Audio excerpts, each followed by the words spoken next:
Welcome to legal awareness web series. सालों से संविधान पढ़ाता हूं।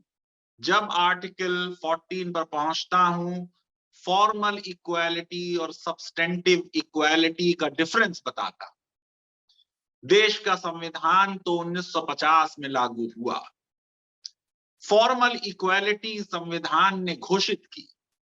इक्वालिटी ऑफ स्टेटस और इक्वालिटी ऑफ अपॉर्चुनिटीज का वादा प्रीएम्बल ने किया। Justice, social, economic and political का वादा किया। लेकिन आज भी देश के सैकड़ों गांवों में दलितों के साथ समानता का व्यवहार नहीं होता। आज भी देश के सैकड़ों गांवों में दलित दूल्हाओं को घोड़े पर चढ़ने की इजाजत नहीं। इसलिए आज सुबह जब अखबार में पढ़ा कि कल राजस्थान के गांव चांदी, बूंदी डिस्ट्रिक्ट में श्री राम मेघवल, जिनकी शादी द्रौपदी से कल हुई, उनको पुलिस ने ऑर्गेनाइज किया कि वो दूल्हा बनकर तलवार लिए हुए एक वाइट शेरवानी में घोड़े के ऊपर बैठे, तो देखकर बहुत अच्छा लगा और ये लगा कि वास्तव में कुछ सब्सटेंटिव इक्वालिटी की तरफ देश बढ़ रहा है। मैं समझता हूं कि ये जो साइट थी ये बड़ी सेटिस्फाइंग थी, बड़े संतुष्ट करने वाली थी, बहुत अच्छा लगा। लेकिन देखिए, चारों तरफ पुलिस थी और पुलिस के हाथों में लाठियां थी। इसका मतलब ये कि एंटिसिपेट की गई थी कि कोई शायद समस्या हो। यानी देश में अभी कुछ ऐसे लोग हैं जो दलित दूल्हाओं को घोड़े पर चढ़ने की इजाजत नहीं देना चाहते। ये संविधान के विरुद्ध है, संविधान की आत्मा के विरुद्ध है। वो वादा जो हमने डॉक्टर अंबेडकर से और देश के करोड़ों दलितों से किया, उसके विरुद्ध है। मैं समझता हूं कि जिस तरीके के कल डांस हुए, गाने हुए डीजे पर, औरतों ने नाचा, बच्चों ने तालियां बजाई, वो एक परिवर्तन की तरफ इशारा है। पहला ये दलित है कई दशकों में जिसको घोड़े पर चढ़ने की इजाजत मिली। ये बात सुन के जितना अच्छा लगता है उतना ही अफसोस होता है।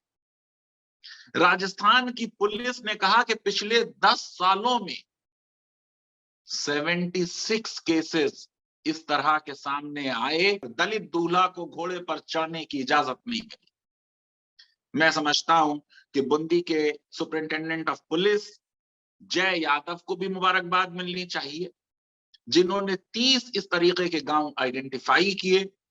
वहां फिर लोगों से बात की, पहले दलितों के पास जाकर उनको उनके अधिकारों के बारे में बताया और फिर जो परेशान कर सकते थे, विरोध कर सकते थे, उनसे भी बात की। उन्होंने कहा कि सबकी सपोर्ट मिली।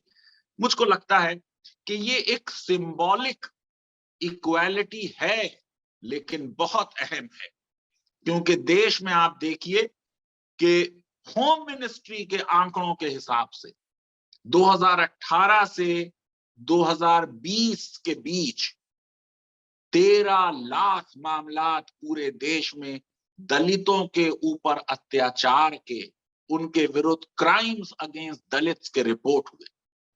2021 में 50,191 मामले, 50,191। यूपी में 36,467 3 सालों में, बिहार में 20,977, राजस्थान में 18,418 और मध्य प्रदेश में 16,952। आपको मालूम है कि लीगल अवेयरनेस वेब सीरीज में जब सुप्रीम कोर्ट ने SC/ST एट्रोसिटीज एक्ट को डाइल्यूट किया था, उस जजमेंट का भी विरोध किया था। और लीगल अवेयरनेस वेब सीरीज में मैंने कहा था कि संसद को इसमें कानून लाने के बाद इस जजमेंट को ओवरटर्न करना चाहिए।